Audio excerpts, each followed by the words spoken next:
आज 14 अक्टूबर के दिन ये बहुत महत्वपूर्ण प्रेस वार्ता जो की जा रही है, उसका उद्देश्य है बाबा साहब का स्मरण करना, क्योंकि आज ही के दिन बाबा साहब ने बौद्ध धर्म को स्वीकार किया था, अपनाया था। ये जो निर्णय था ये एक पल में लिया गया, एक दिन में लिया गया निर्णय नहीं था, लेकिन जब ये निर्णय ले लिया गया तो ये भारतीय इतिहास का, हर दलित के अस्तित्व का एक बहुत अहम पन्ना बन गया। आज 14 अक्टूबर 2025 को ये और ज्यादा महत्वपूर्ण इसलिए हो जाता है बाबा साहब को स्मरण करना। हर एक दलित को बाबा साहब की और ज्यादा याद इसलिए आती है क्योंकि आज हर दलित के वजूद पर, उसके अस्तित्व पर कुठाराघात हो रहा है, और ये कुठाराघात कहीं और से नहीं, वहीं से हो रहा है जहां से उनके वजूद का, उनके अस्तित्व का संरक्षण होना चाहिए था। जिस सरकार को, जिन अथॉरिटीज को संविधान की, संवैधानिक मूल्यों की रक्षा करनी थी, आज उन्हीं के निरीक्षण में, उन्हीं की देखरेख में एक के बाद एक दलित, चाहे वो बच्चा हो, बूढ़ा हो, जवान हो, चाहे वो कोई गरीब हो या इस देश का मुख्य न्यायाधीश हो, उसे न सिर्फ भेदभाव का सामना करना पड़ता है, बल्कि वो जो भेदभाव करने वाले लोग हैं उनकी वकालत भी की जाती है, उन्हें संरक्षण भी दिया जाता है। इसलिए आवश्यक हो जाता है आज इस देश को ये बताना कि पिछले 11 साल से कौन सी सोच, कौन सी विचारधारा इस देश पर काबिज है, सत्ता पर काबिज है। न शूद्राय मतिम दद्यान नोच्छिष्टम न हविष्कृतम न चास्योपदिशेद धर्मम न चास्य व्रतमादिशेत। ये जो मैंने पंक्तियां अभी आपके सामने पढ़ी, इनका अर्थ भी मैं जरूर बता देना चाहती हूं। इनका अर्थ ये है कि कोई भी सवर्ण, ब्राह्मण, क्षत्रिय किसी शूद्र को न कोई एडवाइस देगा, न कोई सुझाव देगा, न अपनी जूठन देगा, न खाने को खाना देगा, न उसे कानून या किसी भी तरह की जानकारी के योग्य समझेगा, क्योंकि वो है नहीं। और इसके बाद और इससे पहले बहुत सारी इस तरह की जो पंक्तियां हैं वो मनुस्मृति में समाहित हैं, और ये वही विचारधारा है जो बाबा साहब की विचारधारा के ठीक विपरीत खड़े होकर के पिछले 11 वर्षों से इस देश को चला रही है। इस देश के हर दलित के अधिकारों पर आघात कर रही है, और ये सुनिश्चित कर रही है कि चाहे वो कोई आईपीएस अधिकारी ही क्यों ना हो, या फिर किसी गांव में रहने वाला हरिओम वाल्मीकि क्यों ना हो, उसे अपने अधिकारों का, जो संविधान गारंटी करता है, कोई अधिकार नहीं है।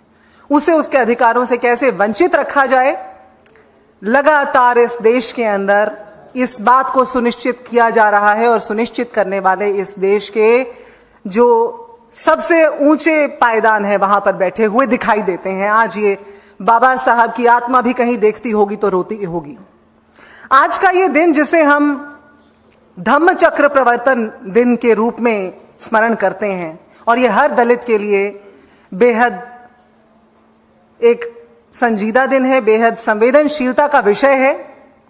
आज के दिन ये याद करना बहुत आवश्यक हो जाता है कि अक्टूबर का महीना जैसे ही शुरू हुआ, सबसे पहले हमने देखा कि 2 अक्टूबर को हरिओम वाल्मीकि नाम का 38 वर्षीय युवक, जिसके ऊपर चोरी का झूठा आरोप लगाया गया, जिसे बेरहमी से पीट पीट के मार दिया गया रायबरेली के अंदर, जो इस देश के नेता प्रतिपक्ष की कॉन्स्टिट्यूएंसी भी है, उसे न सिर्फ मार मार कर पीट दिया गया, मगर मरते मरते जब उसने राहुल गांधी जी को याद किया और ये कहा कि राहुल जी अपने संरक्षण में उसने जब नाम लिया, तो उसे यह भी बताया गया कि तुम्हारे जो राहुल जी हैं वो तो बाबा लैंड में हैं, हो सकता है योगी आदित्यनाथ की बात कर रहे होंगे वो शायद।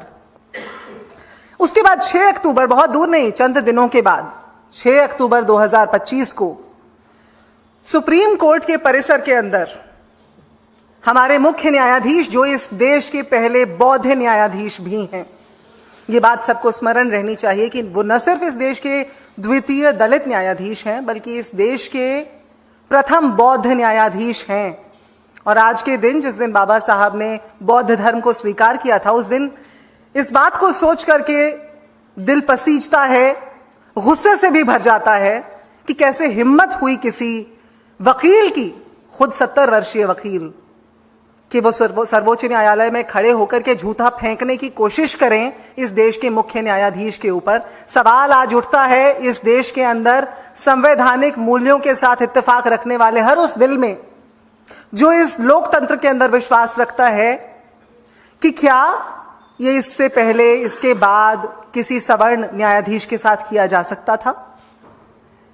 क्या अगर यही कृत्य किसी अल्पसंख्यक समुदाय से आने वाले किसी व्यक्ति ने, किसी और सवर्ण सीजेआई के रहते हुए, जस्टिस चंद्रचूड़ के रहते हुए, जस्टिस ठाकुर के रहते हुए, किसी भी सवर्ण न्यायाधीश के रहते हुए अगर यही कृत्य किया होता, तो क्या उस समय हमें इस देश के मीडिया के अंदर हाहाकार नहीं दिखता? इस देश की सरकार की ओर से, होम मिनिस्ट्री की ओर से, प्रधानमंत्री की ओर से क्या ऐसे ही रिएक्शंस आते, ऐसी ही प्रतिक्रियाएं आती जैसी आज हम देख रहे हैं? बिल्कुल नहीं। 9 अक्टूबर 2025, 6 अक्टूबर के 3 ही दिन के बाद 9 अक्टूबर को फिर से एक दर्दनाक हादसा हम सबके सामने आया और हम सब आज तक भी उस हादसे को लेकर के सबका दिल दर्द से भरा हुआ है। लेकिन प्रधानमंत्री, गृह मंत्रालय ने आज तक वाई पूरन कुमार, जो कि एक आईपीएस ऑफिसर थे, एडीजीपी थे हरियाणा में, खुद को गोली मार करके हत्या कर ली, आत्महत्या कर ली। ये बताया उन्होंने कि उनके साथ किस तरह से भेदभाव हुआ, हर स्तर पर भेदभाव हुआ। उन्हें जो गाड़ी दी गई उसमें भेदभाव हुआ, उन्हें अपने मृत्युशैया पर लेटे हुए पिताजी से मिलने की अनुमति नहीं दी गई, छुट्टी नहीं लेने दी। और उन्होंने बताया 2020 के बाद से किस तरह से ये भेदभाव वाई पूरन कुमार जी के साथ बढ़ता चला गया। आज ईश्वर उनकी आत्मा को शांति दे। हमारा मन दर्द से भरा हुआ है जब हम ये बात कर रहे हैं कि किस तरह से वो अपनी व्यथा 8 पन्नों के सुसाइड नोट में बताकर गए। और उसमें उन्होंने ये बताया कि 2020 से मंदिर में जाने तक के लिए उनको प्रताड़ित किया गया। उन्होंने अपने 8 पन्नों के सुसाइड नोट में ये मांग रखी कि ये उन्होंने बताया कि मैंने बार बार मांग रखी, बार बार रिप्रेजेंटेशंस दिए। उनमें ये कहा कि सभी अफसरों के लिए, सभी आईपीएस अफसरों के लिए जो पीपीआर रूल्स हैं, जो वर्शिप रूल्स हैं, वो एक समान होने चाहिए। समानता की गुहार लगाता हुआ ये देश की सेवा में खड़ा हुआ एक सच्चा देशभक्त, सिर्फ इसलिए क्योंकि एक दलित आईपीएस ऑफिसर था, उसे अपनी प्राणों की बलि देनी पड़ी 9 अक्टूबर को। और उसके बाद कल 13 अक्टूबर को लखनऊ के बंथरा क्षेत्र में 16 वर्षीय एक दलित युवती के साथ एक बहुत ही भयानक, खौफनाक गैंगरेप की वारदात सामने आई। लखनऊ क्षेत्र के बंथरा में वो युवती, उसका अपराध क्या था? एक तो वो दलित युवती थी, ये उसका अपराध था। और दूसरा अपराध ये कि वो अपने पुरुष साथी के साथ एक आम के बाग के पास घूम रही थी, तो 5 लोगों ने उस पर हमला किया। और उस वारदात की और डिटेल्स अभी तक हमारे सामने आनी बाकी हैं। लेकिन ये जो जघन्य अपराध हैं, पिछले 11 वर्षों से अपवाद नहीं रहे इस देश में। आज बाबा साहब की बहुत याद इसलिए आती है हर दलित को, हर दलित बेटी को, हर दलित आईपीएस आईएएस अफसर को, हर दलित वर्ग से आने वाले उस व्यक्ति को जिसने सक्षम होने का प्रयास किया है, जिसने अपनी मेहनत से, न कि किसी की खैरात में दी हुई रोटी कमाई है, लेकिन भेदभाव का सामना करते हुए उसे अपने कभी प्राणों की आहुति देनी पड़ी है, कभी अपने मान सम्मान की आहुति देनी पड़ी है। और ऐसी ही कुछ घटनाएं सिर्फ इस साल के शुरुआत से अगर मैं आपको बताऊं तो मार्च के 2025 में बिहार के गोपालगंज में 80 वर्षीय दलित महिला के साथ सामूहिक बलात्कार हुआ।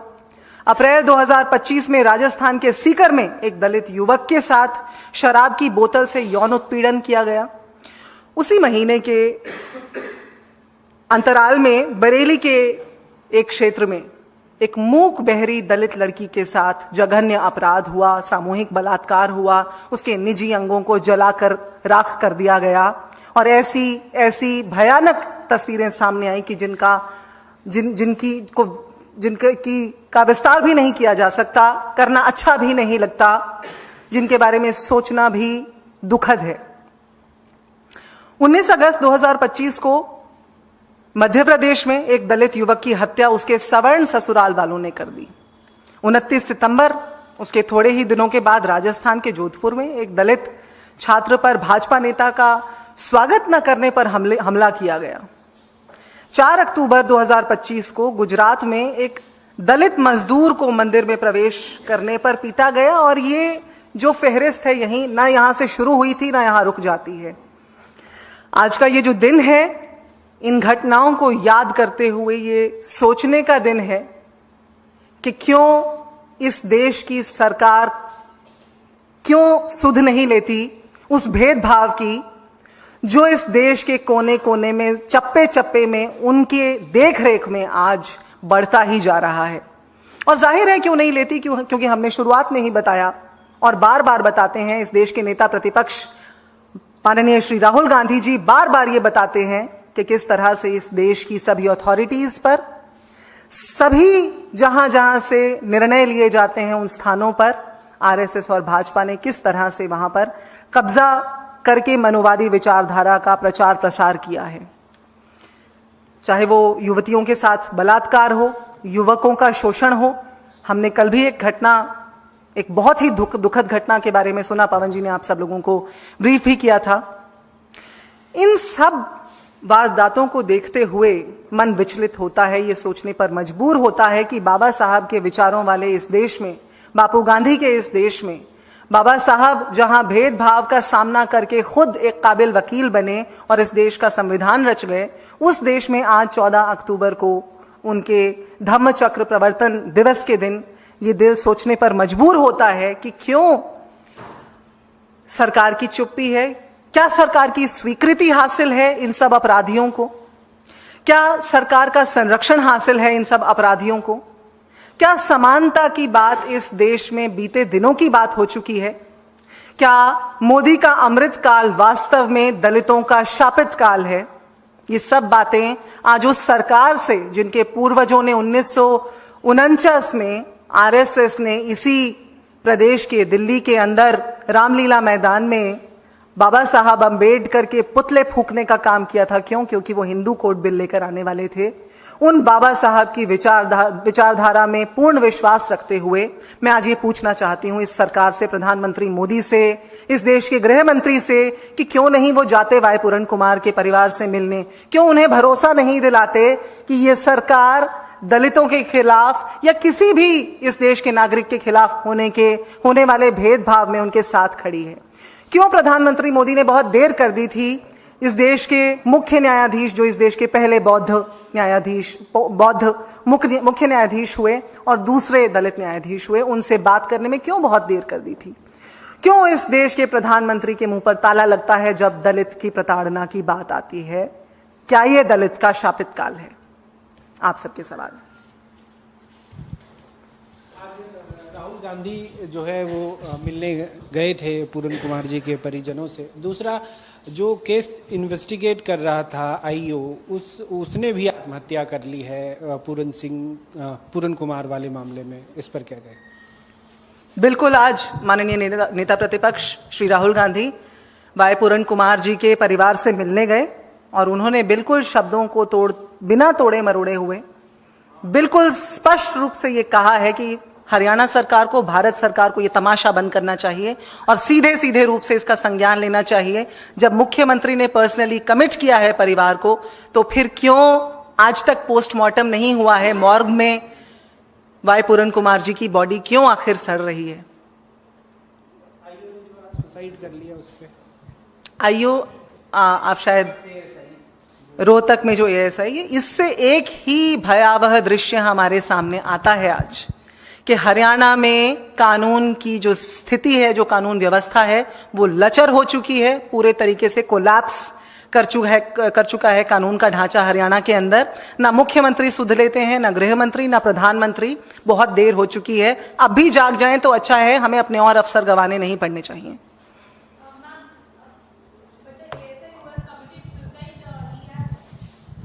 He has made certain allegations against late Puran Kumar as well.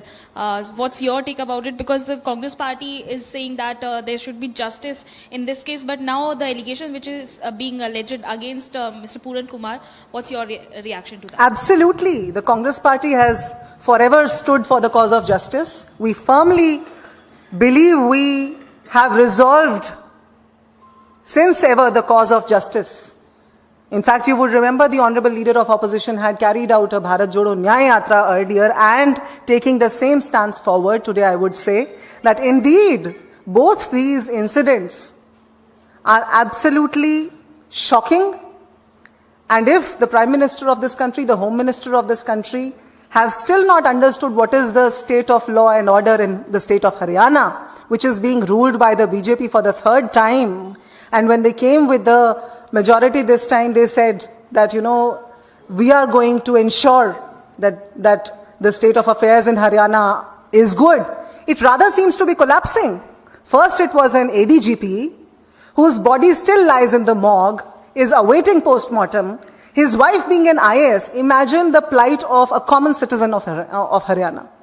One can only imagine that. If this is the state of affairs for bureaucrats,